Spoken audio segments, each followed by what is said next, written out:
الحمد لله كفى وسلام على عباده الذين اصطفى أما بعد فأعوذ بالله من الشيطان الرجيم بسم الله الرحمن الرحيم قاف والقرآن المجيد بل أجبوا أن جاءهم منذر منهم فقال الكافرون هذا شيء عجيب أإذا متنا وكنا ترابا ذلك رجع بعيد قد علمنا ما تنقص الأرض منهم وعندنا كتاب حفيظ.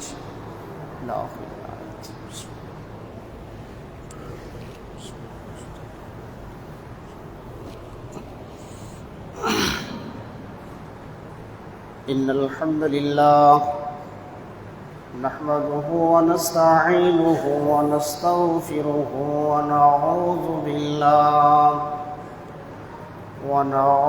بالله من شرور أنفسنا ومن سيئات أعمالنا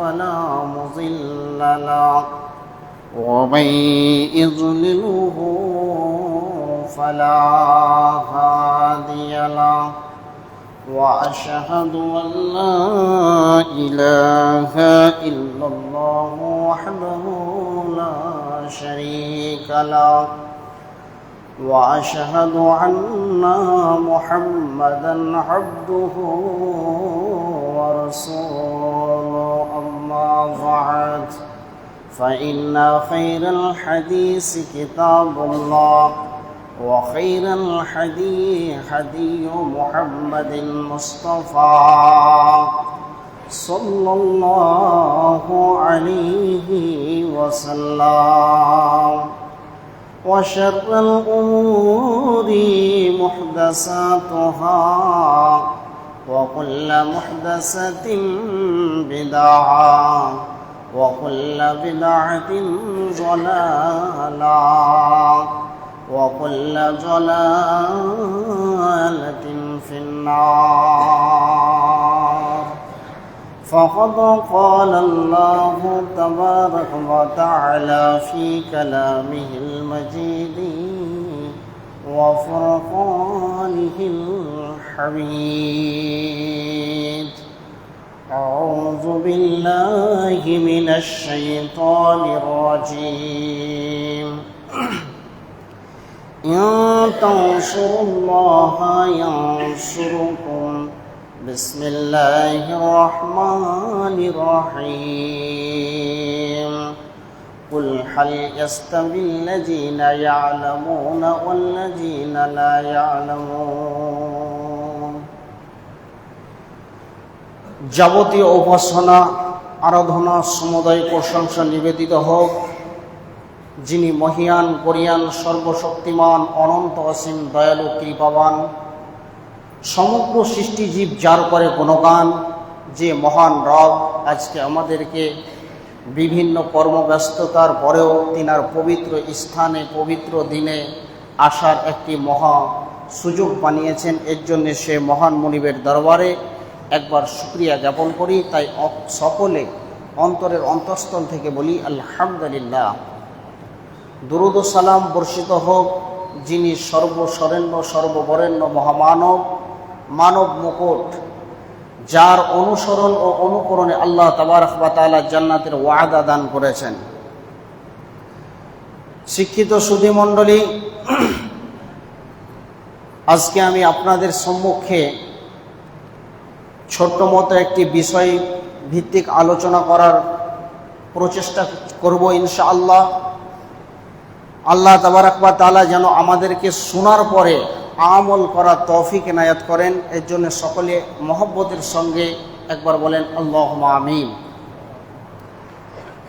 শিক্ষিত সুধী মণ্ডলী, পৃথিবীর বুকে শিক্ষাটা কি জিনিস, শিক্ষার গুরুত্ব কি আছে, আর না শিখলেই বা কি গতি আছে, এর জন্য শুরুতেই একটি কথা বলি আপনাদেরকে শিক্ষা করো বিশ্ববাসী, শিক্ষা ছাড়া নাইকো গতি, শিক্ষা পারে আনতে তোমার উভয়কালের উন্নতি।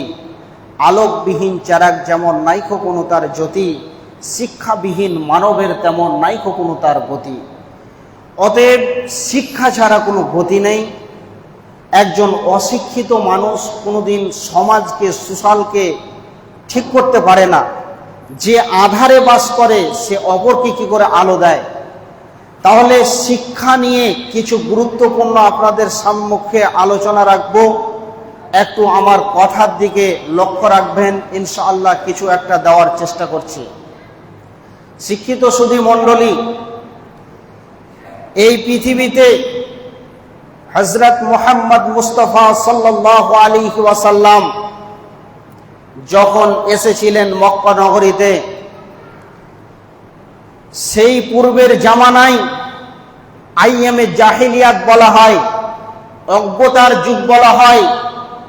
সেই যুগে সামান্যটুকু ছোট ছোট বিষয়কে নিয়ে মানুষের মধ্যে হানাহানি, মারামারি, কাটাকাটি আর ফিতনা, ফাসাদ, জুলুম, অত্যাচার, নিপীড়ন, নির্যাতন চলত। কিন্তু এত বড় বড় অন্যায়ের পরেও তিনারদের ভিতরে উৎফুল্লতা কাজ করত। কিন্তু কতজন যে পৃথিবীর বুক থেকে চিরতরের বিদায় নিয়ে নিত, এ বলে তাদের দিলে, তাদের অন্তরে মায়া, দয়া এগুলো কিছু ছিল না। একজন মানুষকে মার্ডার করা হতো, আর মার্ডার করার পর তার মাথার খাপটাকে ছিলে ছেঁচে সেই খাপে করে মদ ঢেলে ঢেলে পান করত। এর নাম আইয়ামে জাহিলিয়াত। সেই যুগটা ছিল অত্যন্ত জঘন্য যুগ। বিশ্বনবী জনাবে মুহাম্মদুর রাসূলুল্লাহ সাল্লাল্লাহু আলাইহি সাল্লাম যখন পৃথিবীর বুকে আসলেন, আসার পর বেশ বড় হলেন। তিনি ছোট থেকে একজন সবার থেকে আলাদা, লাজুক ছিলেন অনেক। যখন কাবার কাজ শুরু হলো, তো অনেক ছাত্ররা, অনেক শিশুরা কি করছে, পাথরকে কুড়িয়ে কুড়িয়ে দিচ্ছে। বিশ্বনবী খালি মাথাতে পাথরগুলো নিয়ে যাচ্ছেন। রসুলের চাচা শুধু প্যান্টটাতে হাত দিয়েছে যে খুলে মাথায় দিয়ে নিয়ে যা। বিশ্বনবী তখন বেহুশ হয়ে গেছিলেন। তিনার শিষ্টাচার, তিনার চরিত্র সেই ছোটবেলা থেকেই অন্যরকম, একজন অসাধারণ মানুষ। এই রকম একজন ব্যক্তি যখন প্রাপ্তবয়স্ক পার করে 40-এর কাছাকাছি ঢুকছেন, তার পূর্বে মানুষের এরকম দৃশ্য দেখে তিনি চিন্তা ভাবনায়, ফিকিরে অনেক রকম গভীর চিন্তায় চিন্তিত করলেন যে এদেরকে কি করে পথ দেখা যায়, এদেরকে কি করে ঠিক করা যায়। এরকম চিন্তা চেতনার জগতে গেলেন। এবার যখন চিন্তা চেতনার জগতে গেলেন, আম্মা জান খাদিজা রাদিয়াল্লাহু তাআলা আনহার সঙ্গে বিবাহের পর তিনি গারে সৌরে গেলেন, ধ্যানে মগ্ন হয়ে ধ্যান করছিলেন সেই রবের। তারপরে তিনার কাছে আসতে লাগলো অসীম বাণী, আর এই বাণী এসে, কোরআনের বাণী এসে সারা পৃথিবীকে আলোয় আলোকিত করলো এবং শান্তি দিল। সমাজ সুশালকে কি করলো, ঠিক করলো। আর এই সমাজের মানুষকে অনেক রকম সান্ত্বনা দিল। আর যখন তিনি আসেননি, যখন ধ্যানমগ্ন হননি, তখন এইরকম সামান্যটুকু পানি খাওয়া নিয়ে কতগুলো মার্ডার হয়ে যেত। এরকম একটা বিপর্যয়ের যুগ ছিল। বিশ্বনবী যখন ধ্যানমগ্ন হলেন, আল্লাহ তাবারাক ওয়া তাআলা জিবরিল আমিনকে দিয়ে কোরআনের আয়াত প্রথম নাজিল হলেন, ইকরা বিসমি রাব্বিকাল্লাযী খলাক। হে নবী, আপনি পড়েন আপনার রবের নামে। এই পর্যন্ত বলছেন আপনি পড়েন আপনার রবের নামে, তখনও তিনি পড়ছেন না। তখন তেনাকে বলছেন যে তুমি পড়ো তোমার রবের নামে, যে রব তোমাকে সৃষ্টি করেছে। তখন তিনার চেতনা খুলছেন।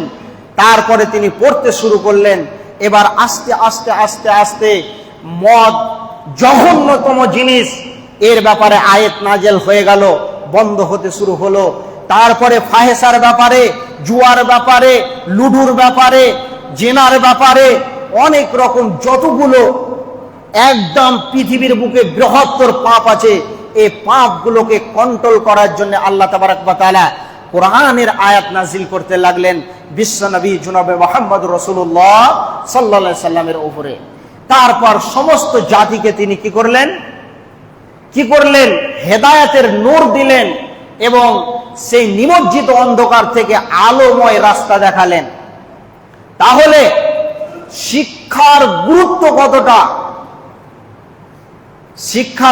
কতটা, কি শিক্ষা শিখবেন? জি, সারা পৃথিবীতে যত শিক্ষা আছে তার চাইতে একটি শিক্ষা হলো সেরা, যেটাকে আমাদের বৈজ্ঞানিক নবী মুহাম্মদ রাসূলুল্লাহ সাল্লাল্লাহু আলাইহি সাল্লাম প্রাধান্য দিয়েছেন।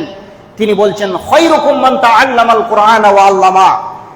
ওই ব্যক্তি হলো পৃথিবীর বুকে সবচাইতে অতি উত্তম ব্যক্তি যে নিজেকে কোরআন শিখলো এবং অপরজনকে কি করলো? শিক্ষা দান করে। তার চাইতে এই পৃথিবীতে আফজাল উত্তম মানুষ আর কেউ হতে পারে না। হতে পারে একজন মানুষ কোটিপতি, বিলিয়ন বিলিয়ন ডলারের মালিক হতে পারে, 8টা 10টা ট্রাকের মালিক হতে পারে, কিন্তু বিশ্বনবী বলছেন ওই লোকটির থেকে দামি হতে পারবে না যার কাছে যে ব্যক্তি কোরআনকে শিখলো এবং অপরজনকে শিক্ষা দিল। তাহলে আজকে বর্তমান পরিস্থিতির যা সম্মুখীন হয়েছে আমরা, মাদ্রাসায় ইঞ্জিনিয়ার তৈরি হয় না, প্রফেসর তৈরি হয় না, অনেক রকম বিভ্রান্তিকর কথাবার্তা চলছে। জি, কোরআন আসেনি ইঞ্জিনিয়ার ডাক্তার মাস্টার বানাতে, কোরআন এসছে মানুষকে কি করতে? শ্রেষ্ঠ চরিত্রবান বানাতে। কোরআন এসছে সমাজকে সুশীতল ছায়া দেওয়ার জন্য, আনুগত্যের জন্যে, এবং কোরআন এসছে আলো দেখানোর জন্য। তাহলে আজকে পৃথিবীর বুকে শিক্ষা, যিনারা ডাক্তার আছেন, যিনারা মাস্টার আছেন, বলেন এই ডাক্তারেরা শিক্ষা শিখে জাতির উপকার করেছে না ক্ষতি করেছে? অনেক ডাক্তার এমন ভালো রয়েছে যে রোগীর অনেক রকম সুন্দর সুব্যবস্থা করে থাকে, আর অনেক ডাক্তার আছে তাদের শিক্ষাটাই শুরু থেকে তাদেরকে বলা হয় যে একজন মানুষকে দেখবি, দেখে ওষুধ লিখবি। তুই যদি দেখিস যে তার পোশাকটা উন্নত মানের নাই, তার মানে ওর কাছে পয়সা বেশি নাই, উন্নত মানের ওষুধটা দিবি না, তার মানে এই লোকটি এরকম করছে। কিন্তু কোরআন এবং হাদিসে কোনো জায়গাতে বলেনি যে ওই লোকটি অসহায় গরিব, ওকে তুমি ওর সঙ্গে কথা বলবে না, ওকে তুমি কাছে নেবে না, এরকমটা নাই। এই ইসলাম এমন একটি শিক্ষা দিয়েছে, কোরআন এমন একটি শিক্ষা দিয়েছে, সকলকে একসঙ্গে এক মুষ্টিমে সকলকে নিয়ে জীবন যাপন করা শিখিয়েছে। তাহলে এই রকম ধারে ধারে অনেক শিক্ষার গুরুত্ব আছে। তাহলে শিক্ষার মধ্যে শ্রেষ্ঠ শিক্ষা হলো যে কোরআন এবং হাদিসের শিক্ষা। যে ব্যক্তি শিখে এবং অপরকে শিক্ষা দেয় তার মতন দামি আর কেউ হতে পারে না। এবার একটা প্রতিষ্ঠান চালাতে গেলে, একটা প্রতিষ্ঠানে দেখবেন দ্বীনের শিক্ষা ব্যাপারে পিতামাতার পয়সা বের হয় না, কিন্তু দুনিয়াবি শিক্ষার ব্যাপারে পিতামাতা পয়সা খরচ করতে কোনো দ্বিধাবোধ করে না। আজকে মাদ্রাসা মসজিদে যিনারা পড়াচ্ছেন আপনাদের সন্তানদেরকে, পয়সা বের হচ্ছে না, কিন্তু ওই ছেলেটাই যদি আবার স্কুলে পড়ে তাহলে ওর পিছনে অনেক টাকা আমরা খরচ করতে পারি। তো এইটা হচ্ছে একটা সমাজের মধ্যে ক্যান্সার। তাই আমাদেরকে কি করতে হবে? এই ইসলামী শিক্ষার পিছনে আমাদেরকে বেশি বেশি করে প্রাধান্য দিতে হবে। তাই শিক্ষিত সুধী মণ্ডলী, আজকে বিশ্বনবী শিক্ষার ব্যাপারে কত গুরুত্ব দিয়েছেন দেখেন। বন্ধু আমার, বিশ্বনবী জনাবে মুহাম্মদুর রাসূলুল্লাহ সাল্লাল্লাহু আলাইহি ওয়াসাল্লাম বলছেন, ইসলামের প্রথম যেটা যুদ্ধ হয়েছিলেন সেই যুদ্ধটার নাম হলো জঙ্গে বদর। এই বদরের যুদ্ধে আল্লাহ তাবারাক ওয়া তাআলা মুসলিমকে সাহায্য করেছিলেন আর মুসলিমরা বিজয় লাভ করেছিলেন। কাফের বেঈমানদেরকে 70 জনকে কতল করা হয়েছিল, জাহান্নামের খোরাক বানানো হয়েছিল, 70 জনকে ধরে নিয়ে এসেছিল, বন্দী করা হয়েছিল। এই বন্দির মাঝে রসুলের অনেক আত্মীয়রা ছিল এবং সাহাবা ইবনে মাজমাইনদের সকল আত্মীয় ছিল। আর এই আত্মীয়দের মধ্যখানে বিশ্বনবী যখন মসজিদে নববীর খাম্বায় তাদেরকে বাঁধানো হলো, আর বাঁধানোর পর যখন রাত্রি অতিবাহিত হলো, বিশ্বনবী জনাবে মুহাম্মদ রাসূলুল্লাহ সাল্লাল্লাহু আলাইহি ওয়াসাল্লাম ফজরের সালাতে আসলেন।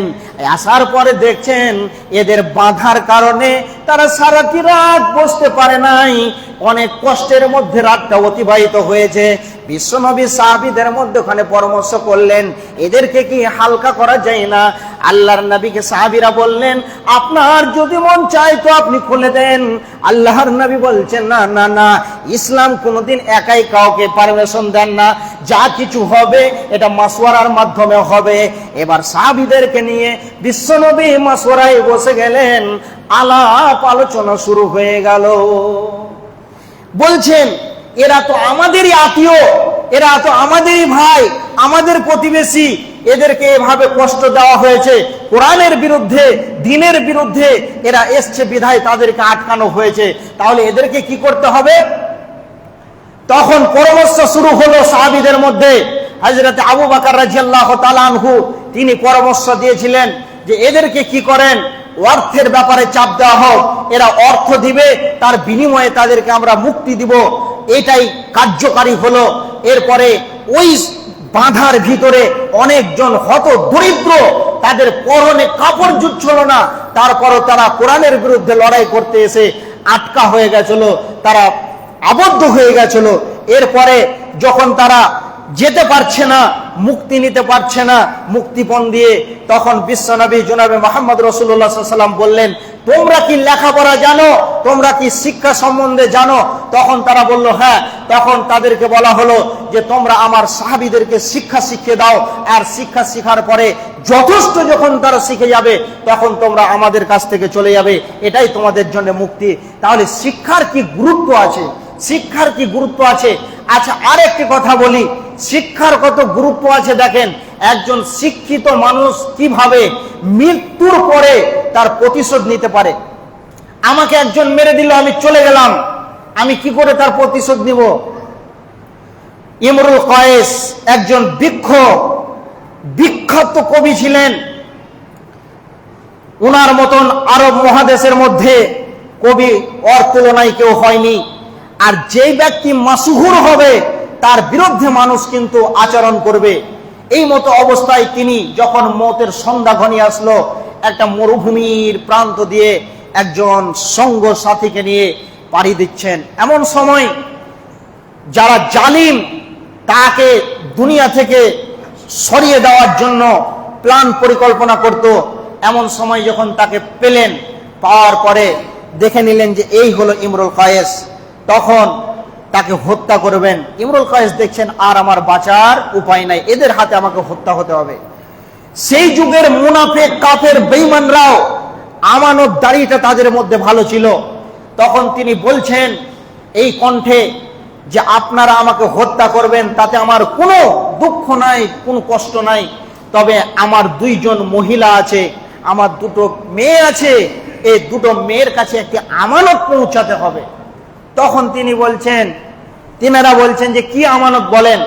তখন তিনি বলছেন ইয়া বিনতি ইমরুল কায়েস, মানে এই ইমরুল কায়েসের দুইজন কন্যা কদ কুতিলা, শুধু এতটুকু বলেছেন।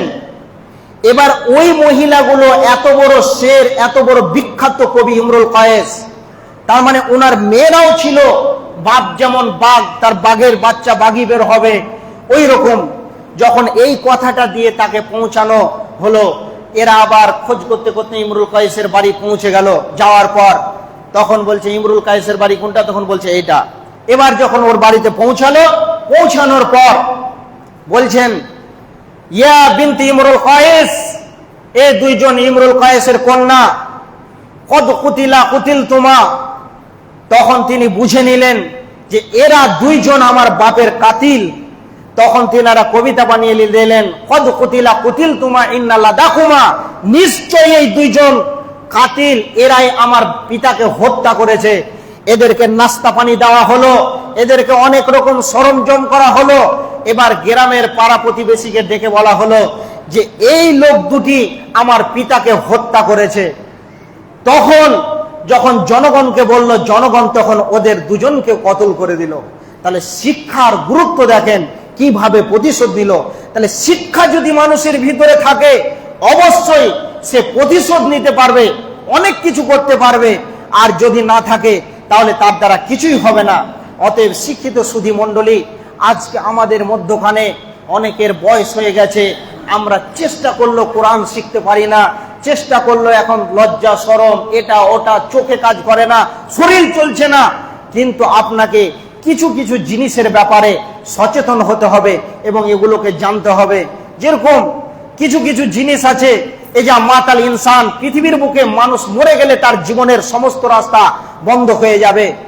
আল্লাহ তাবারক ওয়া তাআলা বলছেন যে মানুষ যদি মরে যায় তাহলে তার সমস্ত আমলের লাইন বন্ধ হয়ে যাবে। তাহলে 3-4 রকমের কাজ আছে, এগুলো যদি চালু রাখে তাহলে তারা কবরে শুয়ে থেকেও পাবে। যেমন আপনি একজন সন্তানকে সেই সুশিক্ষিত করেন, দ্বীনের শিক্ষা দান করেন, বিসমিল্লাহ আল্লাহু আকবার উঠতে বসতে ছাত্রকে দাস দিবে, তার পিতামাতা কবরে শুয়ে থেকে সওয়াব পাবে। আপনি একটা গাছ লাগিয়ে দিবেন, এই মসজিদ মাদ্রাসায় দান করবেন, এর বিনিময়ে আল্লাহ আপনাকে সওয়াব সাদকায়ে জারিয়া হতেই থাকবে। এভাবে আপনি পেতেই থাকবেন। তাহলে দেখবেন আজকে যে আমাদের উপরে এরকম জুলুম অত্যাচার আসছে, এইভাবে মসজিদ মাদ্রাসার ব্যাপারে এগুলো কাউরির দোষ দিয়ে নাম নাই। আজকে আল্লাহর নবী জনাব মুহাম্মদ রাসূলুল্লাহ সাল্লাল্লাহু আলাইহি ওয়াসাল্লাম কি বলছেন? ক্বালা রাসূলুল্লাহ সাল্লাল্লাহু আলাইহি ওয়াসাল্লাম, রাসূল সাল্লাল্লাহু আলাইহি ওয়াসাল্লাম বলছেন, মাসালুল লাযী ইয়াযকুরু রাব্বাহু, যে ব্যক্তি তার রবকে স্মরণ করলো, মাসালুল লাযী ইয়াযকুরু রাব্বাহু, যে ব্যক্তি তার রবকে স্মরণ করে, আর ওয়াল্লাযী লা ইয়াযকুরু রাব্বাহু, যে ব্যক্তি তার রবকে স্মরণ করে না, ওয়া মাসালুল হাইয়াত ওয়াল মাইয়াত, ওই লোকেদের দৃষ্টান্ত হলো মৃত্যু এবং জীবিতর সমান। অর্থাৎ যে ব্যক্তি তার রবের তাসবিহ তাহলিল জিকির আজকার করে, তার অন্তরটা জীবিত, সে ব্যক্তি জীবিত। যার অন্তরে লা ইয়াযকুরু রাব্বা, যে ব্যক্তি তার অন্তর থেকে তার রবের তাসবিহ তাহলিল জিকির আজকার করে না, ওই লোকটি হলো মৃত ব্যক্তি। পৃথিবীর মানুষ দেখে ও ব্যক্তি জীবিত, কিন্তু আল্লাহর নজরে ওই ব্যক্তি হলো মৃত্যু। তবে আজকে যদি আমরা আল্লাহকে স্মরণ করি, আল্লাহ আমাদের মহা বিপদ থেকে উদ্ধার করবেন। আল্লাহ তাবারক ওয়া তাআলা বলছেন, কি বলছেন? যে তোমরা কি করো, বেশি বেশি করে আমার জিকির আজকার করো। ফাজকুরুনি আযকুরকুম ওয়াশকুরুনি ওয়ালা তাকফুরুন, তোমরা আমাকে স্মরণ করো, আমি তোমাদেরকে স্মরণ করব। যেমন অবস্থায় রেখেছি তোমরা শুকরিয়া আদায় করো। একটা ঘুঘু পাখি গাছের ডালে বসে আছে, এখন শিকারী তাকে শিকারের জন্য প্রস্তুতি নিয়েছে, ভাবলো উপরে উড়ে যাব, বাজ পাখি তাকে নিশান করছে। ঘুঘু ভাবে আজ মোরা বেঁচে নাহি কার, উপায় না দেখিয়া ঘুঘু করে এ নিবেদন, উদ্ধার করো হে প্রভু নিকটে মরণ। আপনার দ্বিধামতো প্রভু তখন জীবন ঘুঘুটিকে করিল স্মরণ। বিশ্বধর সর্ব এক বট বৃক্ষ ধারে, আশা লইয়া ছিল চিটা বহুকাল ধরে, হেনকালে মারে ঢিস মারে শিকারীর পাই, অগ্নি বিসঞ্চলিত হলো শিকারীর গায়ে। বিষের যাতনাতে হাত চলে গেল, ছাড়া মাত্র তীর তবে বাজকে লাগিল। নিচেতে শিকারী মরে তীর খেয়ে বাজ, মধ্যখানে ঘুঘু বাঁচে কারে কার। তাহলে শিক্ষিত সুধী মণ্ডলী, ঘুঘু পাখিটা আল্লাহকে স্মরণ করলো, একটা সাপ এসে দংশন করলো শিকারীকে, সে গায়ের বিষের যাতনাতে তার হাতটা চলে গেল, ছুটে গেল, তীরটা গিয়ে বাজ পাখিকে লাগলো, 2 জন মারা গেল, মধ্যখানে ঘুঘু বেঁচে গেল। ওই রকম আল্লাহ তাবারক ওয়া তাআলা বলছেন, তোরা আমাকে স্মরণ কর আর আমি তোদেরকে স্মরণ করব। এর মধ্যখানে যারা চক্রান্ত চালাবে তাদেরকে কিভাবে নিস্তেনাবুদ করতে হবে, এই প্ল্যান পরিকল্পনা আমার হাতে আছে। অনেক জায়গাতে মাদ্রাসা মসজিদ এর ব্যাপারে আপনারা জানেন যে কোনো পার্টির তরফ থেকে চলে না, কোনো সরকার এদেরকে অনুদান দেন না, কোনো জায়গাতে নয়, বিশেষ করে মাদ্রাসা মসজিদে। তবে এগুলো মানুষের ক্ষুদ্র ক্ষুদ্র টাকাতে এইরকম একটা তাজমহলের মতন মসজিদ বানিয়েছেন, দেখে মসজিদটা দেখে দিল ঠান্ডা হয়ে যাচ্ছে। তবে মানুষের ক্ষুদ্র ক্ষুদ্র পয়সায়, কিন্তু কোনো সরকার এর মধ্যেখানে ঢুকে নাই, কোনো এতে অনুদান দেননি। তবে আজকে আমাদের ভিতরে কালেকশন যদি আসছে কোথাও থেকে মাদ্রাসা মসজিদের, আমরা কি বলছি, এর মাদ্রাসা মসজিদ ভেঙে দিবে, কি হবে এগুলো করে, কেন আপনারা আসছেন, সব ভেঙে যাবে। তা আপনারাই তো সুযোগ দিচ্ছেন, বাঘের মতন জীবন যাপন করতে হবে, বিড়ালের মতন নয়।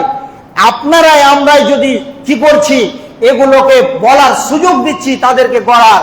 আমাদেরকে তৈরি করতে হবে।